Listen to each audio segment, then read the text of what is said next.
Excellencies, Mr. Deputy Mayor Baldur Singh of the Municipality of The Hague and co-sponsor of the conference, Mr. Van Hoogstraten, Director of the Peace Palace, Mr. Rentenaar, Acting Director, Department of Environment, Energy and Water of the Ministry of Foreign Affairs, main sponsor of the conference, Mr. Vlaanderen, Ministry of Water and Infrastructure and Environment, co-sponsor of the conference, distinguished heads of institutions of the Water Diplomacy Consortium, distinguished guests from over 60 countries. My name is Henk van Schaik, and it's my pleasure to chair this conference on water and water security and peace. For the welcoming address, I invite the Deputy Mayor of the City of The Hague, Mr. Rabin Baldur Singh.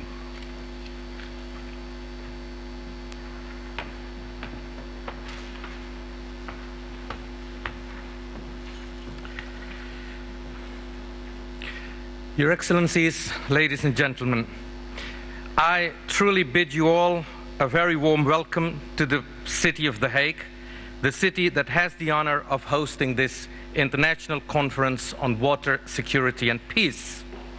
The Hague is not only the political center of the Netherlands, as it has been actually for centuries, it is also a city where the whole world is at home in various ways. As International City of Peace and Justice, The Hague is home to more than 130 international institutions, organizations and NGOs. The symbol of this is, of course, the Peace Palace, which this summer celebrated its centenary. Since its inauguration, the Peace Palace has become a worldwide icon of peace and justice. Several special events have been planned to emphasize the Netherlands' unwavering commitment to a better world in which conflicts are settled peacefully. This conference is actually one of them. And since this centenary coincides with the celebration of the International Year of Water Cooperation, this offers a wealth of opportunities to draw public attention to water diplomacy and water conflict resolution. Water cooperation, ladies and gentlemen, is of vital importance to both peace and sustainable development. So The Hague can be considered as an ideal location for such an event. In recent years, the Permanent Court of Arbitration and the International Court of Justice, which both have their seat in this Peace Palace, have dealt with a number of water-related cases. And The Hague is also home to the IRC, International Water and Sanitation Center, and the Netherlands Water Partnership. In other words, one can already find the necessary expertise in the field right here in this city. It therefore comes as no surprise that the latest Knowledge Institute to set up the multidisciplinary The Hague Institute for Global Justice has identified water management and the fair distribution of water as one of its main areas of attention. The Institute of Global Justice focuses on conflict resolution and legal matters that relate directly to water. Together with the UNESCO IAG Institute for Water Education, the Netherlands Water Governance Center, the Netherlands Klingendahl Institute of International Relations, and the UPeace Center, the Institute for Global Justice, has set up the Water Diplomacy Consortium. And this consortium, ladies and gentlemen, provides advisory services, works on research and methodology development and on capacity building. Growing population, dwindling per capita water availability, growing economies as well as the impact of climate change result in increasing demand for water and complicate water allocation. The need for commonly agreed water allocation agreement as well as sharing benefits, is becoming urgent, and situations of international tensions are on the rise. Solving the water, energy, food nexus is a key security challenge, in my humble opinion. The Hague's expertise in arbitration and conflict mitigation, together with the Dutch reputation in integrated river basin management, makes a unique and perfect match for water diplomacy in The Hague. And I'm sure that this conference will also further, within a new water perspective, the calling of The Hague as an international city of peace and justice, to build a more just and peaceful world. In that respect, my dear friends, we can also highlight several links between your work and what was labeled as the Hague approach not so very long ago, during the centenary celebrations of the Peace Palace. The Hague approach contains 6 principles of achieving peace in post-conflict situations, and is the result of an analytic study by the Hague Institute for Global Justice. The aim of that study was to define the essential characteristics of initiatives which have helped bringing sustainable peace closer. The Hague's history as a world center of peace and justice goes back actually a very, very long way. This tradition is indeed linked with Hugo Grotius, the father of international law, the legendary pacifist Bertha von Suttner, who attended the Hague Peace Conference and the opening of the Peace Palace, as well as the great philosopher Immanuel Kant. In his work Towards Perpetual Peace, Kant wrote, and I quote, "Building a just and peaceful international system is the most difficult of all tasks, and finding a perfect solution is next to impossible. All we can be asked to do is to make our very best effort to approach this idea," unquote. It is now up to you, up to us, you might say, to show perseverance and resolutely work to build a world in which everyone has access to water and water-related conflicts can be avoided. Further generations will, and I'm sure, be thankful of what we are doing here in The Hague, and will be indeed thankful for what you are doing here today, because this meeting is not just a meeting. It is a very important one, and I'm very honored on behalf of the municipal administration that you have chosen your conference venue to be indeed the International City of Peace and Justice, and that is, of course, The Hague. I wish you an excellent and constructive conference, and I wish you all well. Thank you very much indeed.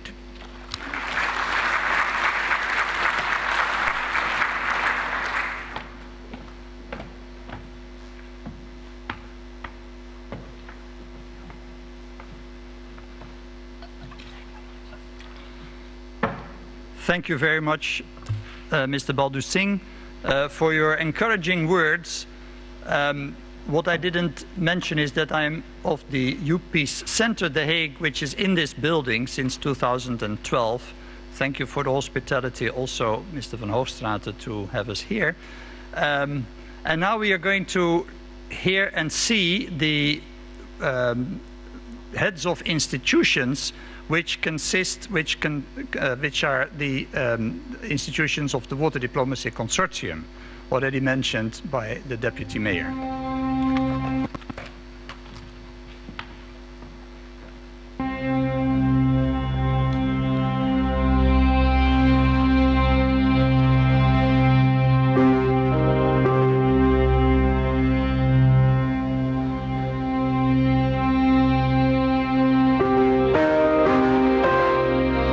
The availability of water resources determines the well-being, prosperity, and stability of societies worldwide.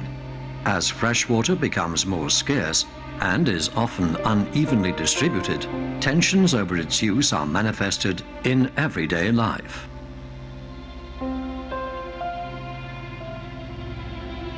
Water security and the fair distribution of water is an issue of growing importance on the international agenda. Water cooperation is urgently required as water recognizes no administrative borders.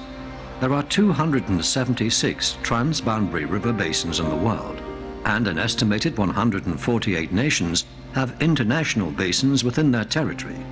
The stakeholders in these basins have different and sometimes conflicting needs, claims, and cultures. How do you build a communication channel between these different cultures? That is the key. That is the most difficult thing. And that takes time, because a cultural change is always taking time. Notwithstanding that it requires a great deal of financial investments, long-term investments. But if you invest into water, you invest into peace. The history of water conflicts, and especially in the low countries, is that it creates institutions which are designed to cooperate rather than to have conflict with each other. We have a very good domestic experience in creating the institutional structures for solving conflicts around water, so why not export them abroad? Well, in my view, I think water can be both a source of conflict and a source of cooperation. It doesn't have to be inevitable that you can have water-related disputes. And I think it is important for the Hague Institute, together with our partners in the Water Diplomacy Consortium, in making sure that through our innovative policy-relevant research, our facilitation work, convening of conferences, and a hands-on work on projects in countries at risk, that water becomes something which brings together communities and people, and which can be a source of cooperation rather than a source of friction. Water diplomacy is the profession that is instrumental in establishing the opportunities for cooperation. Water diplomacy is a matter of relations both between states and within states. It is about mutual decision-making and the involvement of participants. Stakeholder participation is therefore a vital element both in water governance and in water diplomacy. Water diplomacy is a relatively new approach by combining a whole range of instruments: legal, voluntary, technical, economical, arbitration, mediation, to manage water conflicts, and in this way it gives room for diplomats and other people involved in water conflicts to make effective solutions. Well, I think, first of all, the biggest challenge is to have water diplomacy recognized as such, recognized by governments and the larger diplomatic community as a tool that can help a great deal in peace building. But water diplomacy is very important because it plays an important role in preventing and managing water-related disputes, which is why we have made it a flagship project here at the Hague Institute for Global Justice. The Water Diplomacy Consortium acknowledges that the increasing stresses on water must be countered by effective mitigating responses, including the enhancement of water diplomacy to prevent and resolve water-related conflicts. For this reason, the Water Diplomacy Consortium has recently been launched during the International Year of Water Cooperation. The Water Diplomacy Consortium, which we're working on with 4 other partners, has a tremendous potential to become a hub here in the Netherlands for really innovative research, practical on-the-ground activities, and a hub for training on water-related disputes. So it has tremendous potential, and we are very grateful with the support we've got from the other partners as well. Well, Klingendahl is a 35-year-old think tank on international relations in general, so we are concerned about new sources of conflict, water among them, and on a particular niche diplomacy of the Netherlands. The added value of our institute is that we are training the next generation of water leaders for the benefit of the developing countries and countries in transition, where most of these problems are. UPeace brings added value to the water diplomacy approach by combining the more technical aspects of water management with knowledge and experience in the area of peace and peace building. The Dutch Water Governance Center has put together the 5 building blocks for good water diplomacy in a booklet. This booklet is called, not surprisingly, 5 building blocks for good water governance. It is our contribution for good water diplomacy in the years to come. The International Conference of Water Security and Peace in The Hague is an important stepping stone in addressing the growing needs for water conflict prevention and resolution. The Netherlands Ministry of Foreign Affairs and the Municipality of The Hague recognize the importance of these needs. Water diplomacy is not just diplomacy as such. It does require a great deal of expertise from water field. It does require a great deal of knowledge from international relations, how governments are functioning. It does require the knowledge of law, international law. So it's a complex issue, and that is why it is so important that hydrodiplomacy, as some define it, is really established as a principle, and conferences like this one can make a major contribution to that.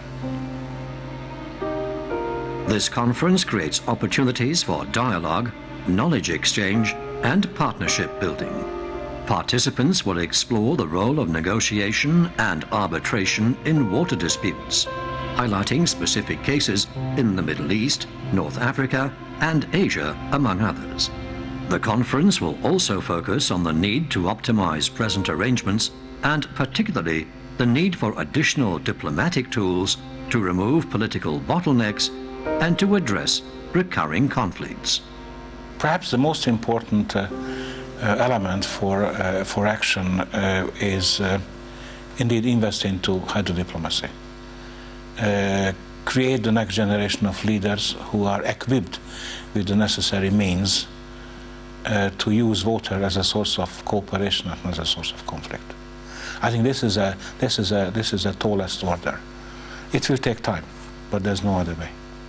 The world in general is, during the last 20 years, relatively successful in solving conflicts at the negotiation table rather than on the battlefield.